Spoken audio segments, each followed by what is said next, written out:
Hello,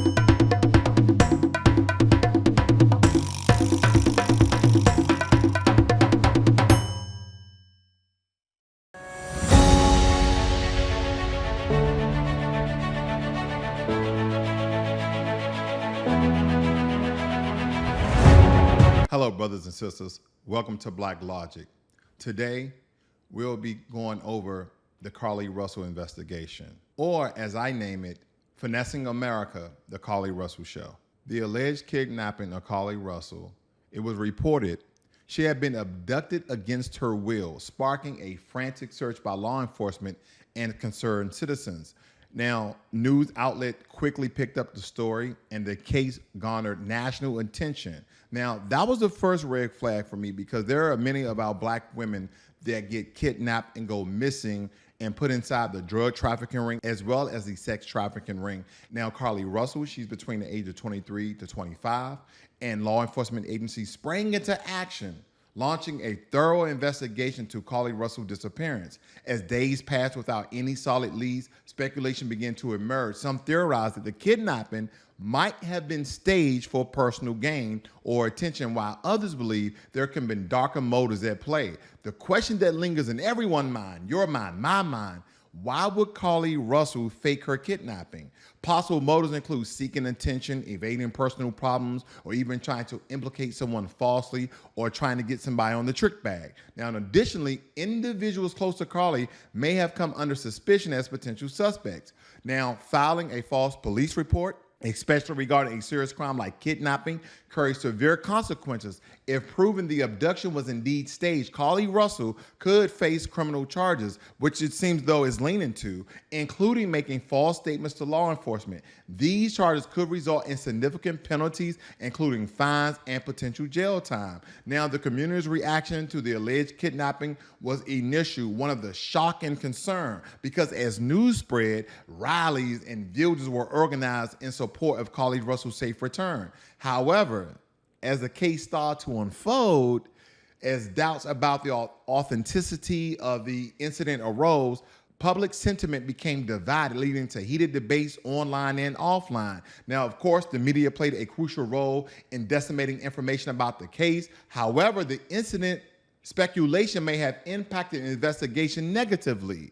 Sensationalizing reporting can lead to biased perception and hinders the search for the truth. Social media platforms became breeding grounds for discussions and theories about Carlee Russell's alleged fake kidnapping, while it provided a platform for public discourse. It also fueled misinformation and rumors, complicating the case even further. To understand why someone might resort to staging such an incident, Jussie Smollett, it's essential to explore the psychological aspects. Motives could range from seeking attention to experiencing emotional distress. A psychological evaluation may help shed light on the complexities behind this type of behavior. Now, history has witnessed other instances of individuals faking their abductions. By examining past cases, investigators and the public can gain insight into patterns, methods, and the impact of such actions. But this particular case with Carlee Russell, this is the finesse of America that may not only look bad on black women,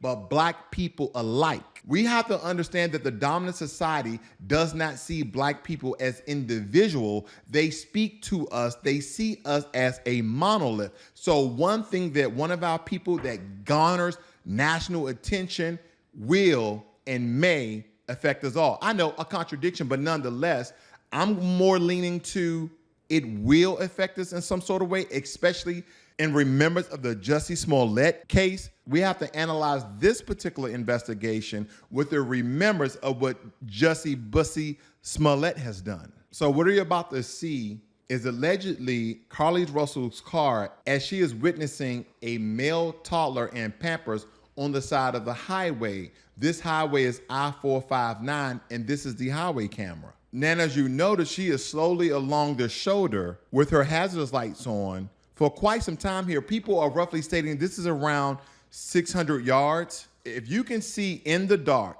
pitch dark at night, even with your lights, 600 yards in front of you. Now, that's 6 football fields, okay? That is 6 football fields. And you can see that far away. That already raises suspicions about what you actually saw. as this case unfolds, you're going to start to pick apart certain discrepancies within her story. Now, from this cam, which doesn't have high resolution, I don't see a child or any other person within the vicinity. There is no 18-wheeler that has pulled over. There is no other people in sight.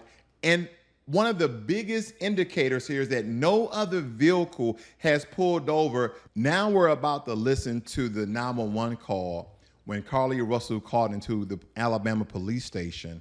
And I want you to listen very attentively for any indicators that she could be telling the truth or she could be planning her alleged fake kidnapping. Hi, I am on Interstate 459, and there is a kid just walking by themselves. Oh, hold on. Where on 49 are you?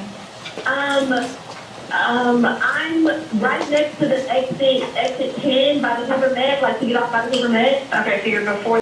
Now, there's one thing I want to point out here as we're all listening to this. She is very calm. She's not frantic. She doesn't seem under duress of any sort. So if I just found a toddler on the side of the highway, I would think there would be a lot more stress within her voice, a lot more energy. Now, language is everything. So that's why I'm having you to listen very attentively. Where that exit? Yes. Okay, and were you headed southbound or northbound? Like towards Tuscaloosa or towards 280? Towards Tuscaloosa. Okay, and was the child on the left or right side? On the right side. Were they walking northbound or southbound?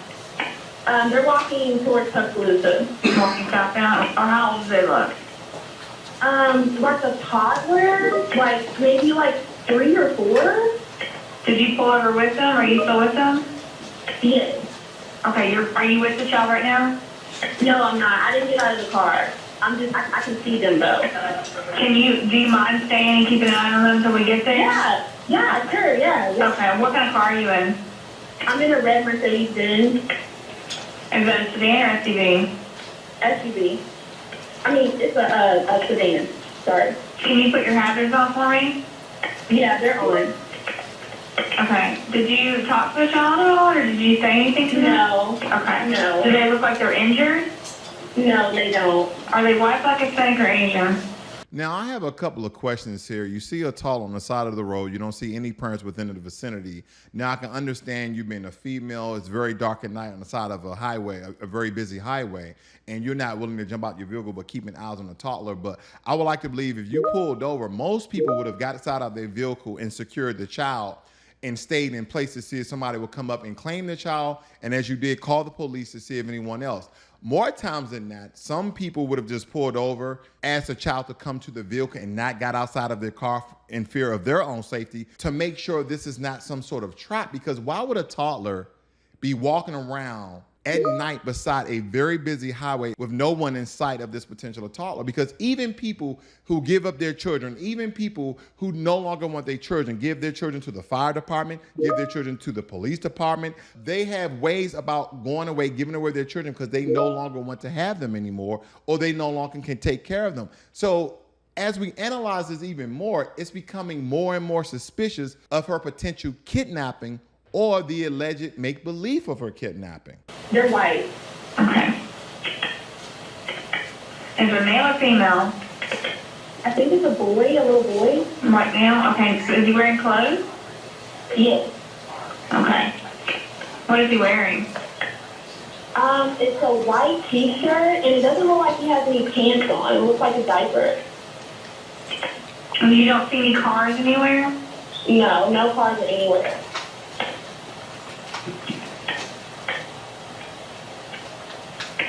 Okay. All right. What's your name? My name is Carlee Russell. What is the cameraman doing? And you don't see any injuries on the child from where you're at, correct? No, but I can't really see them that good. Okay. Try to keep an eye on them for the best that you can, because I don't want you to lose track of them. Okay. All right. And do they have shoes on? No. Shoes? Not that I can see. I can't really see that look. Okay. All right. I've got them on the way, okay? Just try to keep an eye on them, but officers are on the way, okay? Okay, thanks. Thank you.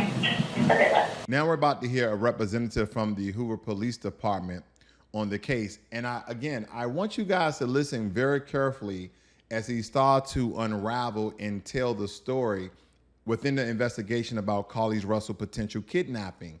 And I want you to hear his condescending tone that after reviewing the tape and gathering up information, initially they already thought that this was an alleged fake kidnapping from the very start. And as they gather more information, as people start to go out and look for her through the woods, things of that nature, yeah, there was certain evidence that was left, but things wasn't adding up as though it should in a real kidnapping. Carlee's 911 call remains the only report of a child on the interstate, despite numerous vehicles passing through the area at that time.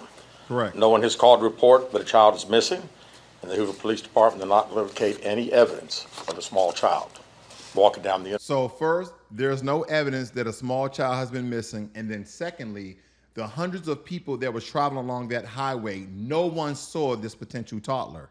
Interstate. Data from Carlee's phone, including her Life 360 app, shows that she traveled approximately 600 yards in her vehicle while she was on the phone with 911, stating that she was following a child. 600 yards. Hoover 911 Center received a second call from Carlee's mother, stating that a relative was on the phone with her when they heard Carlee scream, and then they had an open phone line. Hoover police officers arrived on the scene within 5 minutes of being dispatched, and several other officers arrived shortly. They located Carlee's wig and cell phone in the grass near the vehicle. Her purse was located in the front seat of her vehicle with her Apple Watch in the purse. The food she ordered for Tzatziki's was also in the car.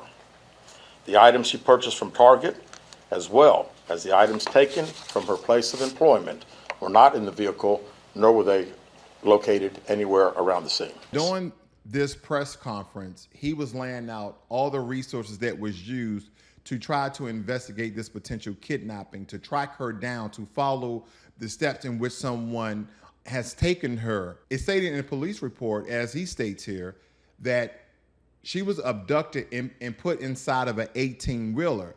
Now, here are a couple of questions for you. Where was the 18-wheeler located? You stated that they grabbed you and pulled you inside of the woods.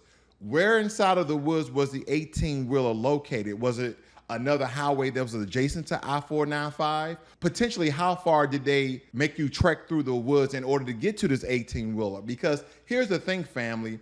A lot of these interstate and highways have cameras, and I'm pretty sure if there's an adjacent highway, it has a camera somewhere to depict any sort of 18-wheeler within that area that can be the potential vehicle that they abducted Carlee Russell and put inside. And here's part of it you're not going to hear. They didn't see that. They have cameras everywhere. Did you know that America is one of the top 3 countries with the most CCTV cameras? That means traffic cameras. That means cameras within city confounds, cameras attached to traffic lights, and of course in other places, whether it be on businesses, your own home, commercial properties, etc. So we have cameras everywhere in America. We're one of the top 3 countries with the most CCTV cameras, and we have them on our highways as well. And during the investigation, they haven't seen any adjacent 18-wheelers that she could possibly be abducted and kidnapped in. At 10:44 p.m. on July 15th, the Hoover 911 Center receives a call from Carlee's residence stating that she returned home on foot. Detectives obtained surveillance footage of Carlee walking down the sidewalk alone prior to arrival at her residence. She was conscious and speaking with paramedics when she was transported to UAB. Detectives were able to obtain a brief statement from her prior to being treated and released. During the statement, she told detectives that while traveling down the interstate, she saw a baby walking down the side of the road and called 911. She stated when she got out of her vehicle to check on the child, a man came out of the trees and mumbled that he was checking on the baby. She claimed that the man then picked her up and she screamed. She stated he then made her go over a fence. She claims he then forced her into a car, and the next thing she remembers is being in the trail. Okay, another red flag here, family. I don't know if you saw pictures of Carlee Russell, but if you look her up, she's not a very heavy woman, but she's not a very skinny woman. So whatever man came out of the woods and picked her up must have been very, very strong. Trailer of an 18-wheeler. She stated that the male was with a female. However, she never saw the female only hearing her voice. She also told detectives she could hear a baby crying.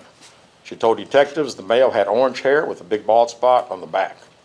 She said she was able to escape the She stated that the man that abducted her had orange hair, and I'm still trying to figure out, other than Donald Trump, was this a clown? 18-wheeler and fled on foot, only to be captured again and then was put in a car. She claimed she was then blindfolded but was not tied up because the captor said they did not want to leave. Okay, wait. You mean to tell me that someone is kidnapping you, someone's abducting you, and they blindfold you, but they do not bind your hands and feet so you don't have the potential of running away? Impressions on her wrists. She said that they took her into a house and made her get undressed. She believes they took pictures of her, but she does not remember them having any physical or sexual contact. She stated the next day she woke up and was fed cheese crackers by the female. Oh my God! She said the woman also played with her hair, but could not remember anything else. A man with orange hair with a bald spot picks you up, treks through the woods, put you inside of an 18-wheeler where the toddler is now there and the lady is now there with her. Who picked up the toddler then? Who got the toddler? Because you never saw the lady. So now that you're inside of the 18-wheeler, that is when they blindfold you. So if the man picked you up and carried you, and now you're trekking through the woods to wherever this so-called allegedly 18-wheeler is located, you mean to tell me that this lady that you never saw, but you heard her voice, came and got the toddler? Oh, hell no. I don't believe it. I don't believe it. And first and foremost, family, I am happy that she's back with her family. This investigation is revealing a lot of footholds within her story. Of course, a lot of people within Black America was showing support, and those people within that Alabama area was out doing vigils as well as searching for Carlee Russell. So I'm calling this a fake kidnapping because everything within this investigation, what we know so far, seems to be 1,000% made up. She was put back in a vehicle she claims was able to escape while it was in the West Hoover area. She told detectives she ran through lots of woods until she came out near her residence. During this interview, detectives noted that Carlee had a small injury to her lip, and she claimed that her head was hurting. She also had a tear on her shirt. Detectives also noted that she had $107 cash in her right. There was a white male and white female that made you undress, and they took photos of you. For whatever reason, you can't remember if they sexually assaulted you. You can't remember if they raped you. You can't remember if they violated you in any sort of way. Did they give you Rohypnol? Did they give you some sort of date rape drug? Did they shoot you with a needle? Like, what occurred in order for you to have a memory lapse or memory loss? Now, I know a lot of people within the psychology realm are going to stay during tragic events. There's parts of it that some victims cannot recall because of the trauma. But again, as we unravel this story, we're seeing more and more red flags of the potential of this being a fake kidnapping. Detectives continue analyzing data from Carlee's cell phone that was left behind at the scene. We enlisted the help of the United States Secret Service in conducting this analysis. Part of what data included several internet searches in the days leading up to her disappearance. Okay, family. That I think are relevant. This is very important, this next segment.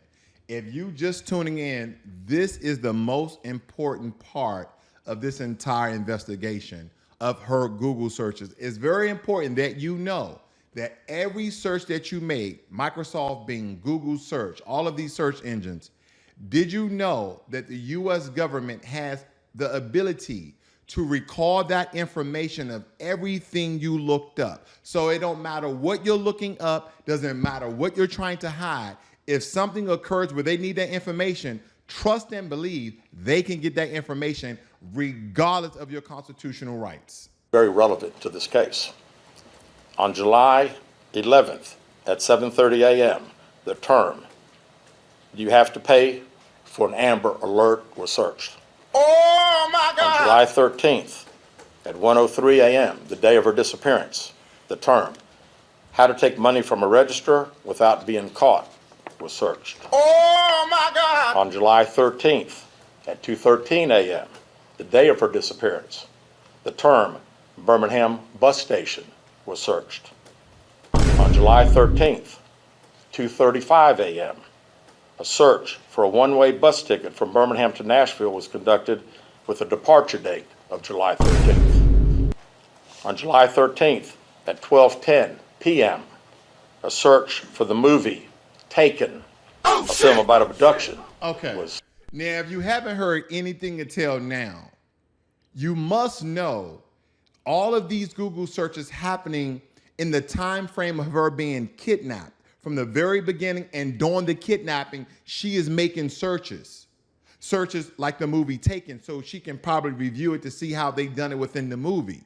She's also researched bus stops where she looks as though she may be traveling from one point to another, so she's outside of the vicinity of her normal area. And then the major one that he started off with was the Amber Alert. Do you have to pay for Amber Alerts? Meaning that her parents may have to pay for an Amber Alert, I'm thinking, or does it cost the city money to put an Amber Alert into play? I just don't know. But all of these are not red flags, okay? This is a red sky. If you haven't heard anything else, you know and I know there's no potential way. Now, there's a really small, very small chance that this is true, that this alleged kidnapping is true. But I'm going to call it a con. I'm going to call it a finesse because this is exactly what it is to me. In my opinion, with my own bias and my own conjecture, this is a finesse. I don't know what she was trying to get out of this, but as you heard my earlier commentary, maybe those are some of the results she was looking for. There were 2 searches related to Amber Alerts on a computer Wow. at Carlee's place of employment, including one regarding the maximum age of an Amber Alert. Oh, There were other searches on Carlee's phone that appeared to shed some light on her mindset, but out of respect for her privacy, we will not be releasing the content of those searches at this time. We've asked to interview Carlee a second time, but have not been granted that request. Of course As you not. can see, there are many questions left to be There answered, is a lot of but only questions. Carlee can provide those answers. What we can say is that we've been unable to verify most of Carlee's initial statement made to investigators. Wow. I'm not going to degrade or demean this young black lady, but this is probably one of the most stupidest things that you can ever do. And she definitely was alive during the whole Jussie Smollett incident, because if you didn't learn anything from that, when you go missing and these people go through the evidence, they go through with a fine-tooth comb. In the system of white supremacy, the one thing they're good at is finding people, okay? Finding people who they want to find. Majority of the time, if you are dead, they're not going to find you, right? Because maybe you're buried, maybe someone cremated you, maybe someone tied some bricks around your foot and had you to sink into an ocean, or whatever the case may be. But if they want to find you, believe me, family, this government can find you because they reached out to Secret Service and the FBI. So they had the full resources of the most powerful country in the world at their disposal. So right then and there, she was already in trouble with this alleged fake kidnapping. Now, the rest of the interview is just the news reporting asking the chief of police here at the Hoover Police Department questions about it.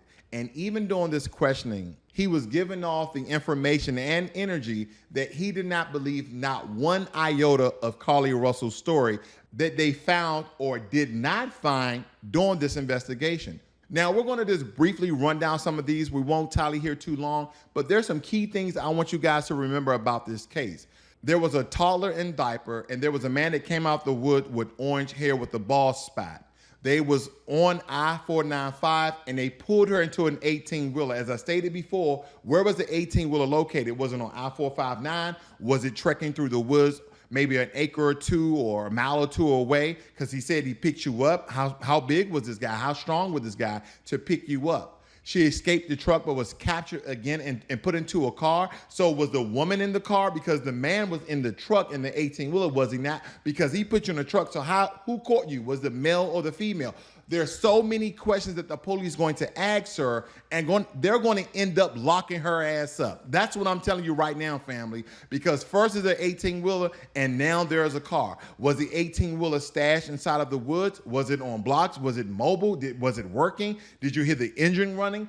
Then you put into a car. Who was in the car? Who was driving? Was the lady driving? Did the man capture you and put you into the car? Or did a woman capture you and put you into the car and the man was driving? We need to know because we're trying to figure out some of the facts of the case so we can go out and apprehend these villains. Here they stated that she was blindfolded. She was not bound because she said they didn't want to leave impressions on her wrist. What kidnapper ever said that ever in the entire world, that we don't want to bind your wrists and ankles because we don't want to leave impressions on you? If you're kidnapping me and I'm gone for days, weeks, months, and years, does it really matter to leave impressions?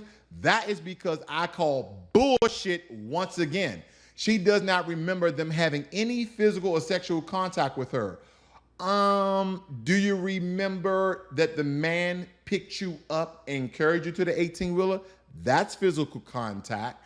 They made you undress. I can understand no sexual contact there, but you don't remember. Again, you remember events prior to you arriving at this location and them having you to unclothe in order to take pictures of you. Then she stated the next day she woke up and she was fed cheese crackers by the female. Out of all things, she fed you cheese crackers? Okay. She told detectives that she ran through lots of woods until she came out near her residence. So evidently these so-called woods she was running through, she was familiar with. Now, I don't know too many black people, and this is just me. I'm not from the country. I'm from DC. I'm from the city. We don't just run through the woods. First of all, you're in a location that you're not familiar with. I don't know if she stated that. Again, the police is going to question her, thoroughly question every single detail of this case.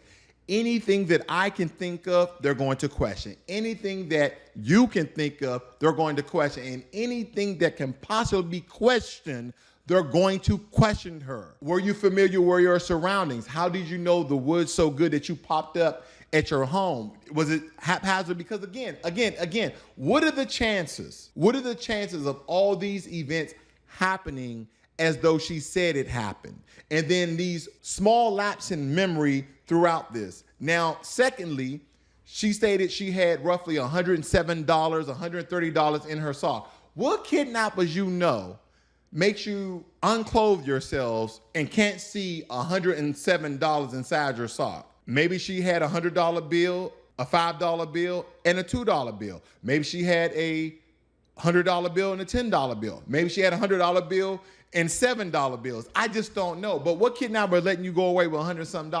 It states here, we have asked to interview Carlee a second time, but have not been granted that request, the chief said. As you can see, there are many questions left to be answered, but only Carlee can provide those answers. That is because the police know that this was all made up. Here are other details from the case. The night she vanished, surveillance video from Spa where she worked showed that Russell concealed a dark-colored bathrobe, a roll of toilet paper, and other items belonging to the business prior to her departure. Russell then ordered food from Taziki's at the calling date, and after picking that up, went to Target on US 280 where she purchased granola bars, cheeses, and a drink. So did the lady go inside your vehicle and take the cheeses that you already bought and then fed you those same cheeses the very next morning? Oh my God! This is too damn funny. This is what you call if faking the kidnapping was funny, because this is all over the place, family. And then 2 days before she was kidnapped, she Google searched, do you have to pay for an Amber Alert? How to take money from register without getting caught? Birmingham bus station. These are some of the things 2 days prior to her disappearance that she actually Google searched. Now, family, as I told you before, this is not just a red flag. This is a red sea. This is a red sky. This is screaming all sorts of false statements made to the police.